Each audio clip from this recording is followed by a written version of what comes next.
victorieux dans les combats spirituels auxquels nous sommes engagés. Qui dit Amen. Tout à l'heure, nous venons de prier, donc nous nous sommes engagés dans un combat spirituel. Je vais nous proposer le seul texte dans le temps que nous avons ici, dans Exode, au chapitre 17. La grande lecture, c'est à partir du 8e verset jusqu'au 15e verset. Mais faute de temps, je vais lire seulement certaines portions. Et le vendredi prochain, nous allons couvrir les portions qu'on n'aura pas lues ou qu'on n'aura pas exploitées ce soir. Qui dit Amen? Exode au chapitre 17. Exode, c'est le deuxième livre de la Bible. Le chapitre 17, le verset 8 jusqu'au verset 15. Et à la maison, quand tu as le temps, je vais te conseiller vivement d'avoir le temps de les lire et de prendre également ces CD. Ça va t'aider dans ta marche avec le Seigneur. Ça va te positionner. Ça va t'aider aussi à voir les armes spirituelles qui sont importantes et nécessaires dans ces combats spirituels auxquels nous sommes engagés. Qui dit Amen? Qui dit Amen? Donne-moi un bon Amen.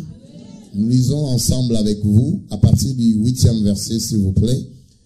Amalek vint combattre Israël à Rephidim. Tu peux souligner Rephidim. Alors Moïse dit à Josué, choisis-nous des hommes. J'espère que tu lises un peu à haute voix. Vous savez, nous on a prié tout à l'heure, on a crié. Donc si tu lis, ça va également nous aider ici. Amen. Dans le 9e verset à haute voix. Alors Moïse dit à Josué, choisis-nous des hommes, sors et combat Amalek. Demain, je me tiendrai sur les sommets de la colline, la verge de Dieu dans ma main. Josué fit ce que lui avait dit Moïse pour combattre Amalek. Et Moïse, Aaron et Hur montèrent au sommet de la colline. Lorsque Moïse élevait sa main, Israël était le plus fort. Et lorsque qu'il a baissé sa main, Amalek était le plus fort. Verset 12.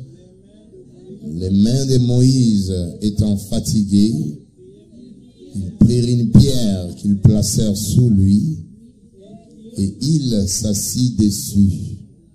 Aaron et Hur soutenaient ses mains, l'un d'un côté, l'autre de l'autre. Et ses mains restèrent fermes jusqu'au coucher du soleil.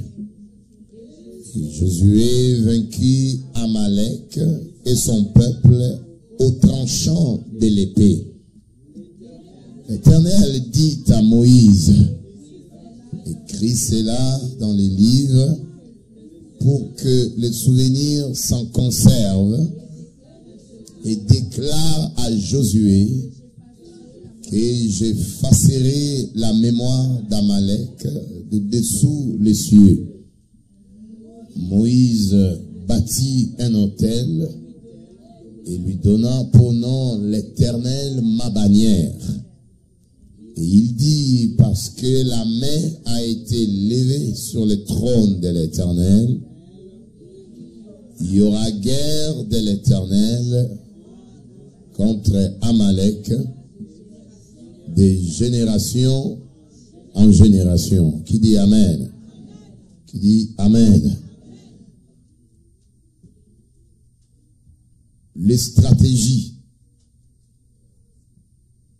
que nous avons besoin dans les combats spirituels. Les stratégies du combat. Le mot stratégie est souvent utilisé, c'est un terme qu'on utilise souvent dans l'armée et on l'utilise aussi souvent dans la politique. C'est utilisé également dans d'autres domaines, mais c'est beaucoup plus si on parle vraiment d'une stratégie quelconque. Dans les dictionnaires, on nous dit que c'est souvent utilisé. C'est un terme qui est militaire. Et quand on parle d'un terme militaire, ça implique une armée. Et dans une armée, on sous-entend qu'il y a un combat qui va venir. Il y a un combat qui peut surgir d'un moment à l'autre. Et nous avons besoin d'avoir certaines stratégies spirituelles ou certaines stratégies militaires afin d'aller contre nos adversaires qui sont également nos ennemis. Alors le mot stratégie veut dire est un art de faire évoluer une armée en campagne jusqu'au moment où elle entre en combat avec l'ennemi. Dans un terme militaire, quand on parle d'une stratégie militaire, on parle d'un art qui va nous pousser à faire évoluer une armée en campagne jusqu'au moment où nous allons entrer en contact avec l'ennemi, avec notre adversaire.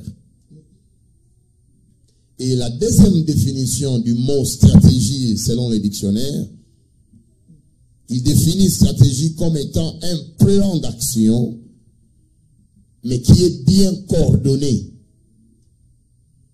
Donc quand on parle d'une stratégie, on doit parler d'un plan d'action.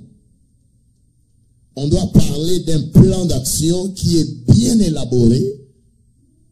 On doit parler d'un plan d'action qui est bien coordonné. On doit parler d'un plan d'action qui est bien structuré, qui puisse nous conduire à une certaine victoire. Et cette victoire doit être remarquable, palpable et tangible. Et nous aurons cette victoire au travers des stratégies que nous allons mettre sur place. Amen. Et quand nous parlons d'un combat, on dit un combat spirituel, le dictionnaire définit un combat comme étant une action de deux ou plusieurs adversaires armés, ou alors de deux armées qui se battent. Quand on s'engage dans un combat, on sous-entend qu'il y a une armée. Il y a deux armées qui sont en train de se confronter. Ils se battent. Ils sont dans un combat. Ils sont dans une lutte. Et dans cette armée, toutes les armées ont leurs armes spirituelles, ou encore ont leurs armes. Si on veut parler d'un combat d'abord militaire, ils ont des armées, ils ont des armes avec elles. Les militaires ont des armes. Parce que tu ne peux pas aller dans un combat sans que tu aies les armes nécessaires pour combattre contre ton adversaire. Et espérer vaincre dans cette bataille, tu as besoin d'avoir les armes. Tu as besoin d'être suffisamment équipé. Parce que si tu n'es pas bien équipé, ton adversaire aura le dessus sur toi. Peu importe ta taille, peu importe ton expérience, peu importe ton identité, si tu n'es pas bien équipé, tu vas perdre cette bataille-là. Qui dit Amen? Et nous sommes engagés dans un combat, mais notre combat n'est pas physique. Parce que l'apôtre Paul a dit, nous ne combattons pas contre la chair et le sang. Le combat n'est pas charnel, le combat n'est pas physique, mais le combat dans lequel nous sommes est un combat qui est spirituel. Je parle à quelqu'un ici. Et dans l'esprit du combat, nous devons toujours savoir que nous ne combattons pas pour chercher toujours la victoire, comme si ça dépendait toujours de nous. Mais si nous combattons déjà dans la victoire, Parce qu'il y a de cela plus de 2000 ans que notre grand frère, qui est Jésus-Christ, a déjà vaincu le diable, les démons et la sorcellerie, et les a mis en débandade. Il y a de cela plus de 2000 ans au bas du calvaire. Alléluia. Nous devons avoir maintenant des stratégies spirituelles que nous devons élaborer, que nous devons bien structurer pour que la victoire de Jésus-Christ ne soit pas seulement des slogans,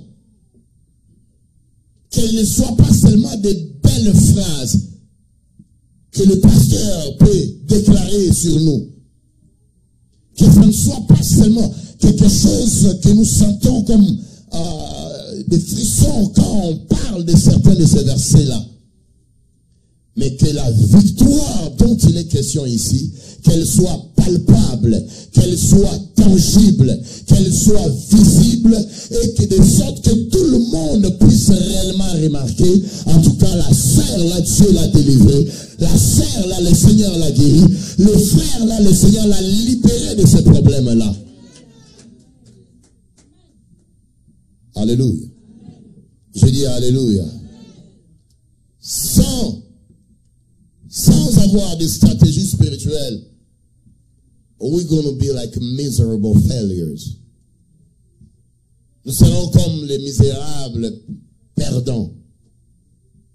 On va dire, on est destiné à être la tête et non la queue. Mais finalement, on va se retrouver toujours que, dans les pratico-pratiques, on est toujours la queue. Et on n'est pas la tête. On va toujours dire qu'on est béni de toutes sortes de bénédictions dans le lieu céleste en Christ et Jésus. Mais dans les pratico comme ça, notre vie ne va pas vraiment refléter cette bénédiction dont l'apôtre Paul parle. D'où l'importance d'avoir des stratégies spirituelles.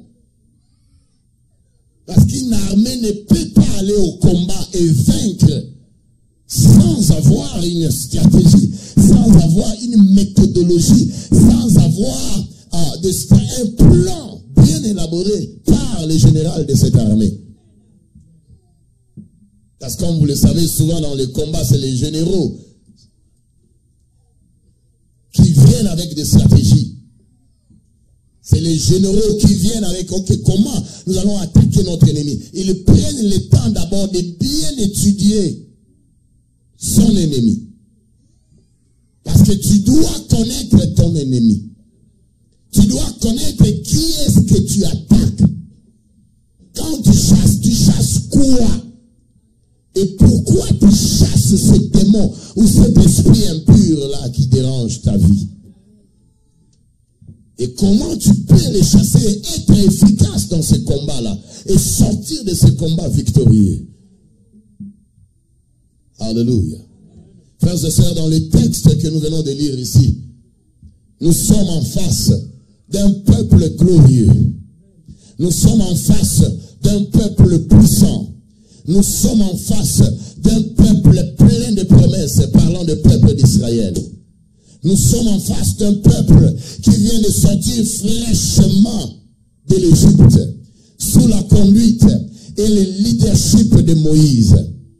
En fait, ils étaient conduits la journée par la nuée, et la nuit, ils étaient conduits par la colonne de feu depuis leur sortie de l'Égypte. Nous sommes en face d'un peuple qui a plein de promesses, le peuple d'Israël, qui vient de sortir de l'Égypte. Et quand tu vois l'Égypte, souvent dans les Écritures, c'est l'image du monde. Mais là, Dieu leur avait promis de posséder le pays des Cananéens. Il leur a dit, je vais vous amener dans un pays où coulent le lait et le miel. C'est un bon pays. C'est un pays qui est riche. Vous irez et vous posséderez ce pays-là. Alors maintenant, dans leur sortie, ils étaient conduits par Moïse, étant leur berger, leur conducteur, leur prophète. Mais en fait, c'est la nuée qui les conduisait. Quand la nuée allait à gauche, le peuple allait à gauche. Quand elle allait à droite, le peuple allait à droite. Parce que ce peuple-là vient de sortir de l'Égypte, ils ne connaissaient pas exactement les chemins qui puissent les amener dans le pays des Cananéens, le pays de la promesse. Et la nuit, la colonne de feu s'est transformée. La nuit est devenue une colonne de feu. Et le feu donnait la lumière au peuple d'Israël pour qu'ils sachent comment marcher, pour ne pas heurter, pour ne pas se tromper. Et je peux vous dire calmement que c'est l'image du Saint-Esprit de Dieu. L'Église de Dieu a besoin d'être conduite. Nous avons besoin d'être conduits encore par la nuée de Dieu. Nous avons besoin d'être dirigés encore par la colonne de feu de Dieu. Nous avons besoin non pas seulement d'être dirigés par notre connaissance, notre expérience, mais nous avons besoin de l'inspiration du Saint-Esprit de Dieu. Quand cette inspiration est là, la vie de Dieu sera transmise. Je parle à quelqu'un ici.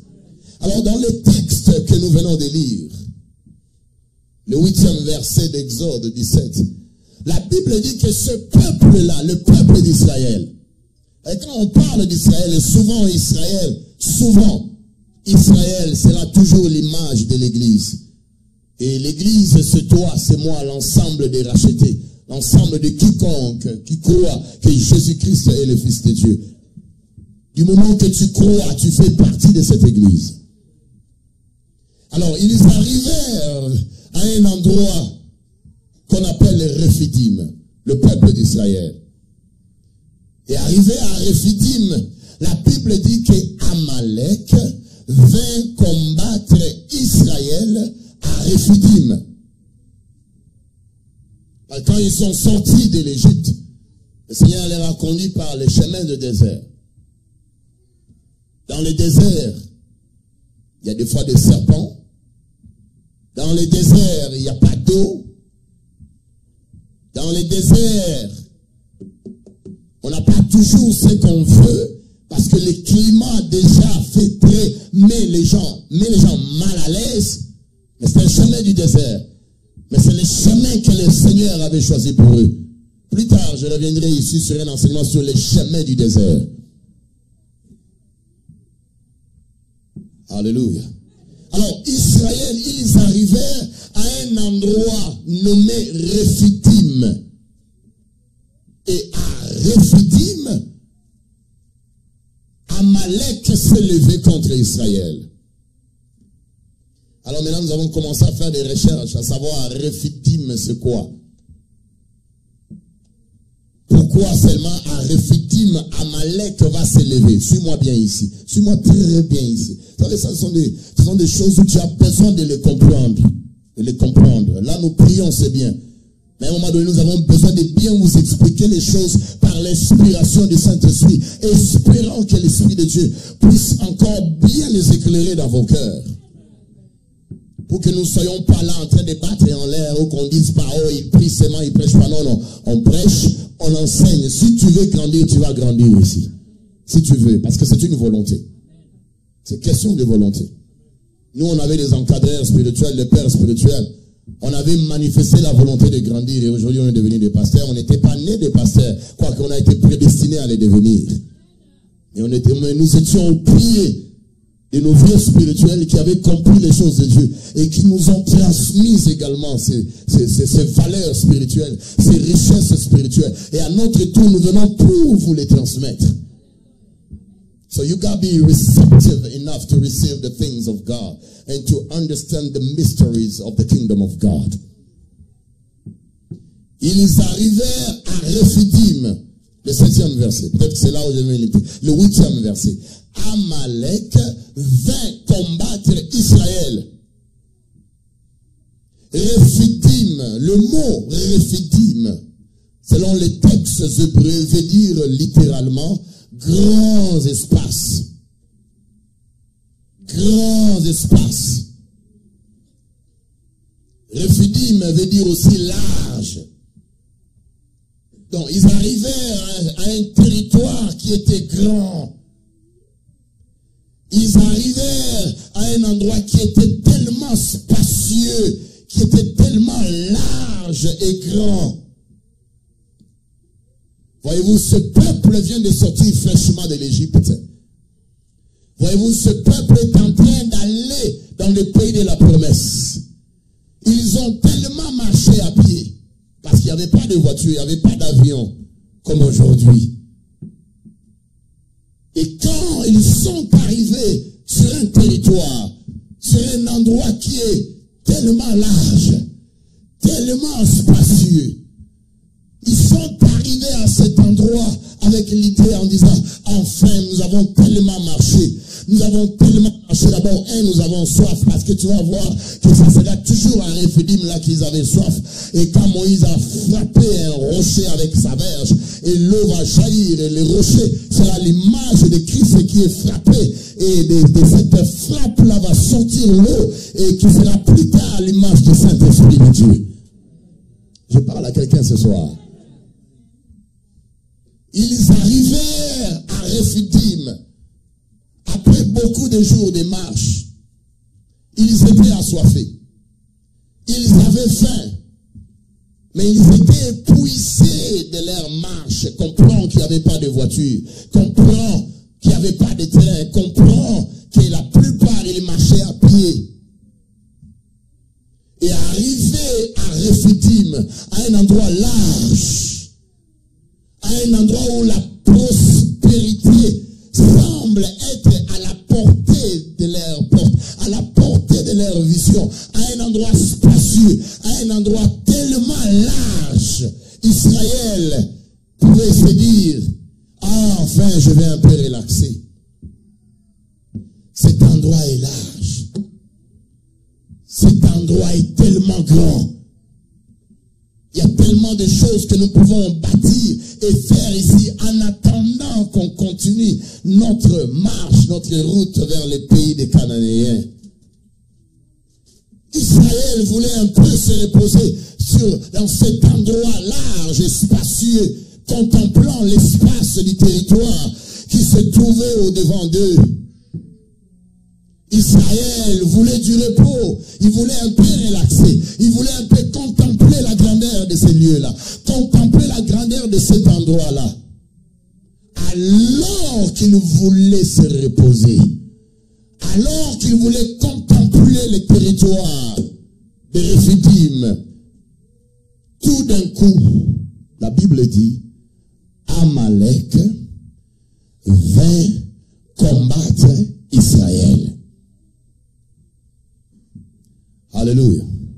Souvent, quand nous arrivons vers les Réphidim de nos vies, souviens bien, quand nous arrivons vers les Réphidim de nos vies, quand on atteint les Réphidim de notre mariage, quand on atteint les Réphidim de notre percée, quand on atteint les Réphidim de notre délivrance, quand on atteint les Réphidim de notre bénédiction, quand on arrive à un endroit où on veut se reposer enfin, tellement on a marché, tellement on a tellement cherché la solution à cette maladie, on a cherché la solution à ce problème, on a cherché la solution à cette difficulté-là, elle n'est pas toujours venue. Et quand on arrive à un Réphidim, à un endroit où tout semble montrer que finalement j'aurai cette guérison, que finalement j'aurai ce mariage-là, que finalement j'aurai ce papier-là, que finalement la personne va venir, souvent à cet endroit-là,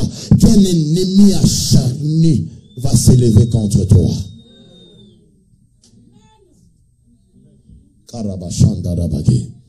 Je parle à quelqu'un ce soir.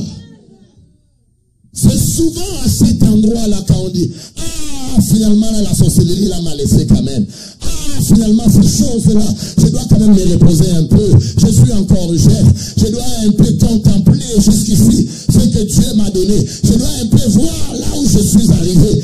Essayer un peu de vivre les bénéfices de ce que le Seigneur m'a donné. Souvent, à cet endroit-là, frère, un ennemi acharné va s'élever. Et pas le moindre, pas n'importe quel ennemi. Un ennemi qui te connaît bien. Un ennemi qui t'a bien étudié. Un ennemi qui a bien analysé tes points forts et tes points faibles. Tes forces et tes faiblesses. Un ennemi acharné va s'élever. Souvent, quand on arrive à un Réphidim, on a l'impression que tout va bien, que je suis dans un endroit large, je suis sur un territoire spacieux. Ah, finalement ici, maybe I'm gonna make it. Maybe finally I'm gonna get married. Maybe finally I'm gonna have a child in my life. Maybe finally I'm gonna get promoted. Maybe finally I'm gonna get that blessing that I've been expecting for so long. Maybe finally I'm gonna be healed. Quand on arrive à un certain niveau, on veut voir ça. On sent que cette bénédiction va venir. Amalek va s'élever pour t'empêcher finalement à ne pas jouir de cet endroit-là. Amalek s'élèvera pour t'empêcher à ne pas contempler finalement ce que le Seigneur a voulu te donner, ce que le Seigneur a voulu dessiner ou élaborer pour toi. Je parle à quelqu'un ici. C'est en ce stade-là qu'Amalek choisit de frapper. Et quand Amalek s'est levé, laisse-moi te dire avant de finir cette portion-là, que quand Amalek s'est levé là, ce n'est pas qu'il a averti à Israël. Je veux te dire qu'il ne lui a pas envoyé de messagers comme pour dire, hey, Israël, vous êtes à Rephidim, vous êtes à un endroit spacieux, à un territoire large, je viens contre vous. Amalek s'est levé. La Bible dit, Amalek vint combattre Israël. Sans préavis, sans autorisation, sans une permission quelconque, sans même demander est-ce que vous êtes prêts ou pas. Parce que militairement parlant, Israël n'était pas prêt. Israël n'avait pas vraiment une armée, parce qu'Israël ici vient de sortir d'Israël, vient de sortir de l'Égypte plutôt. Il n'avait pas encore vraiment beaucoup d'expérience en matière de guerre ou de combat. Alléluia. Je dis Alléluia. Amalek s'éleva pour combattre Israël. Maintenant, c'est venu dans mon cœur. Qui est Amalek? Qui est Amalek? Pourquoi Amalek s'est levé seulement contre Israël à Rephidim? Mais qui est Amalek? On va essayer de voir qui est Amalek. Nous allons répondre à cette question et je vais clôturer là. Et le vendredi prochain, je vais continuer là où je me serai arrêté. Là où je vais m'arrêter. Mais je te prie d'avoir ce CD-là. Parce que ça va bénir le monde. Sur les internets, sur Facebook, quiconque va suivre cela, l'onction qui est dans ce message lui sera transmis. Et sa vie ne sera plus jamais la même. Parce que tu dois avoir des stratégies spirituelles contre un ennemi qui se lève et qui te prend par surprise.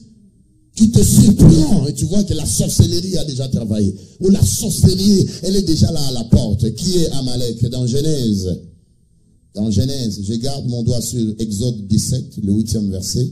Mais je vais un peu dans Genèse, au chapitre 36, le verset 12e. Je lis pour nous, faute de temps, Genèse, chapitre 36, le verset 12. Je vais répondre à la question de savoir qui est Amalek. Who is Amalek? Who are the Amalekites? Ils sont qui? Le verset 12e de Genèse, chapitre 36. La Bible dit ceci. Et Timna était la concubine d'Éliphaz. Éliphaz, fils d'Ésaü. Elle enfanta à Éliphaz Amalek. Ce sont là les fils d'Ada, femme d'Ésaü. Je parle à quelqu'un ici. Et Timna était la concubine d'Éliphaz. Éliphaz était le fils d'Ésaü. Elle, ça dit Timna, enfanta à Éliphaz Amalek. Qui est Amalek? Amalek est le fils d'Éliphaz. Et Éliphaz est le fils d'Ésaü. Donc, concrètement, Amalek est un descendant d'Ésaü. Amalek est un petit-fils d'Ésaü. Alléluia. Amalek désigne également aussi tous les Amalécites. C'est de là qu'ils viennent. Ils ne viennent pas en l'air. Ils viennent d'Amalek. Mais Amalek est un petit-fils d'Ésaü. Qui est Ésaü? Ésaü est un frère propre de Jacob. Et vous allez vous rappeler de ce qui s'est passé quand ces jeunes gens grandissaient, Ésaü et Jacob. Depuis leur ventre, le Seigneur a dit, j'ai aimé Jacob, mais j'ai haï Ésaü. Pourquoi? Je ne sais pas. Et leur père, Isaac, avait beaucoup de préférences sur Ésaü.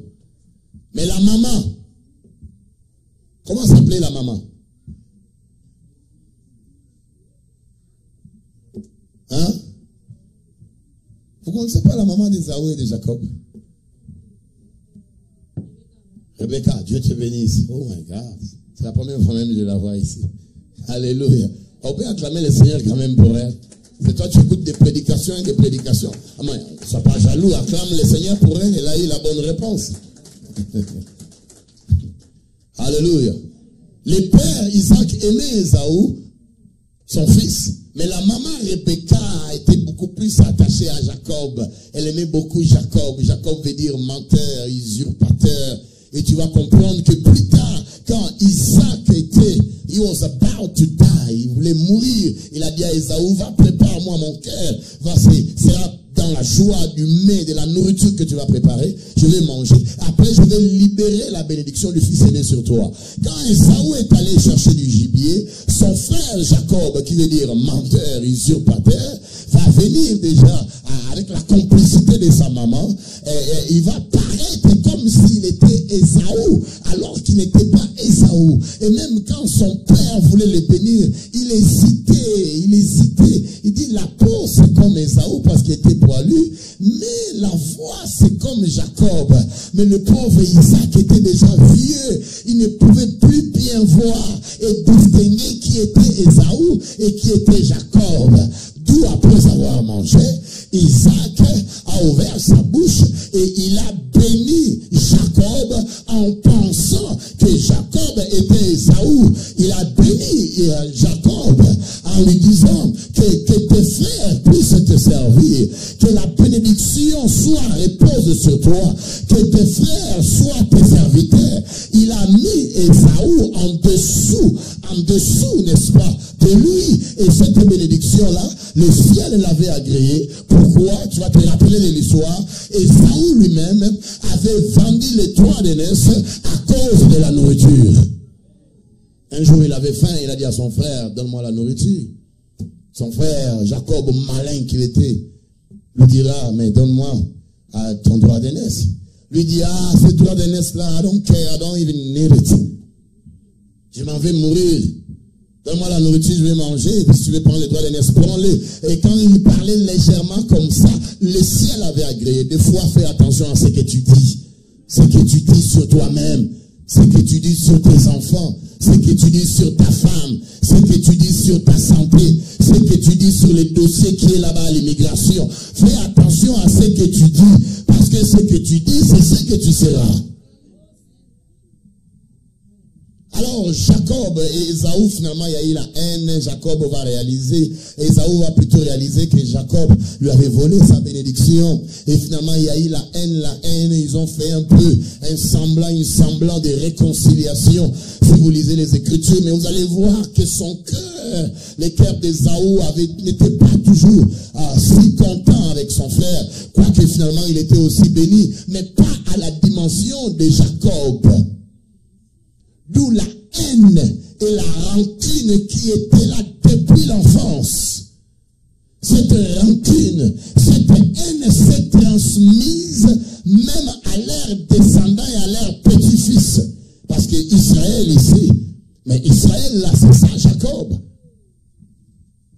Alléluia. Amalek s'est levé contre Israël. Qu'est-ce que je veux dire par là? Amalek, descendant d'Ésaü, et Israël ici, descendant de Jacob. Donc ils étaient des frères. Ésaü, je peux dire, connaissait bien Jacob.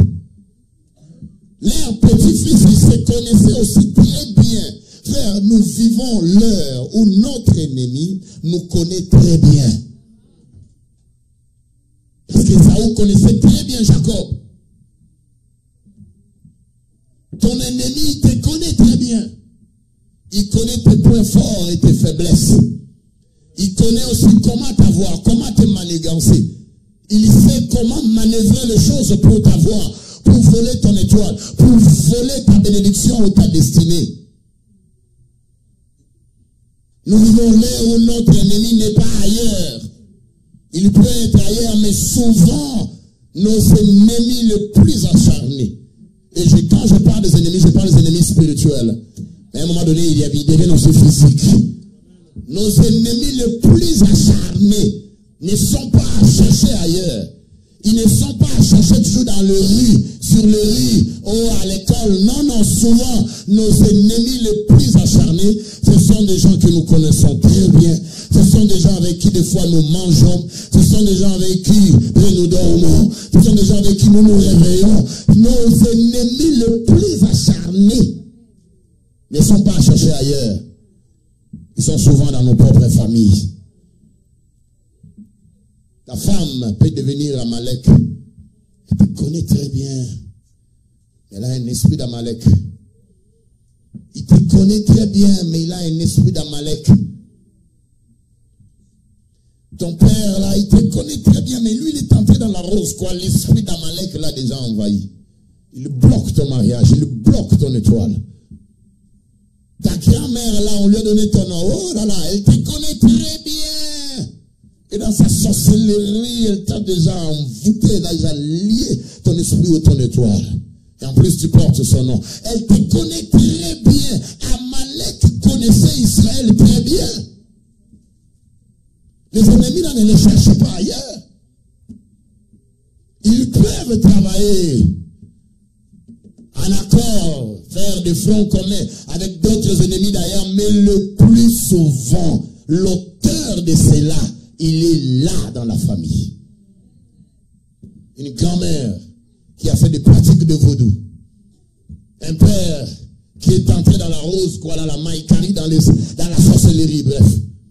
Une mère, une tante, un oncle, un frère, un demi-frère, une demi-sœur, mais qui est dans les ténèbres? L'esprit d'Amalek l'a déjà envahi. D'où ma première stratégie. Pour qu'on parte avant que d'autres ne commencent. C'est dire, mais arrête quand même. Parce qu'on veut porter déjà les manteaux. Amen. C'est normal, on doit partir. Amen. Je dis amen. La première stratégie consiste à connaître ton ennemi. Donc, ma première stratégie, c'est la connaissance de mon ennemi. La connaissance de mon adversaire. Parce que lui, il me connaît.